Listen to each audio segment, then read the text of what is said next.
భారతదేశ వ్యాప్తంగా మహాశివరాత్రి ఉత్సవాలు ఇంకా కొన్ని ప్రాంతాలలో జరుగుతూనే ఉన్నాయి.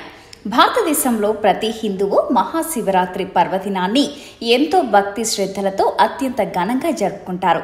అంతేకాదు రోజంతా ఉపవాస దీక్షను ఆచరించి అర్ధరాత్రి ఉద్భవించే ఆ పరమేశ్వరుని పలు రకాల ద్రవ్యాలతో అభిషేకించి తరిస్తారు.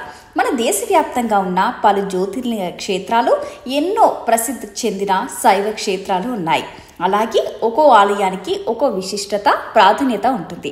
మన దేశంలో హిందువులందరూ ప్రతి ఆలయాన్ని దర్శించాలని భక్తులు ఎప్పుడూ తప్పిస్తుంటారు. వీటిలో ఎంతో ప్రాధాన్యత ఉన్నటువంటి రాజస్థాన్లోని సంగమేశ్వర్ మహాదేవ్ ఆలయం కూడా ఒకటి.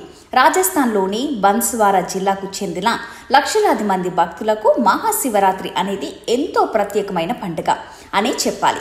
బన్స్వారా జిల్లాలో మహి, అనస్ నదుల సంగమం వద్ద 200 ఏళ్ల చరిత్ర కలిగిన ఒక అద్భుతమైన శివాలయం ఉంది.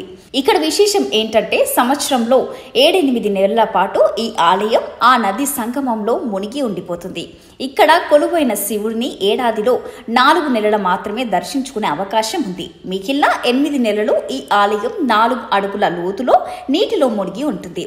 కేవలం మహాశివరాత్రి పర్వదినాన మాత్రమే ఆ పరమేశ్వరుడి దర్శనం. అనంతరం 4 నెలల పాటు ఆయన దర్శనాలు చేసుకోవడానికి ఎక్కడెక్కడి నుండో భక్తులు వస్తూ ఉంటారు.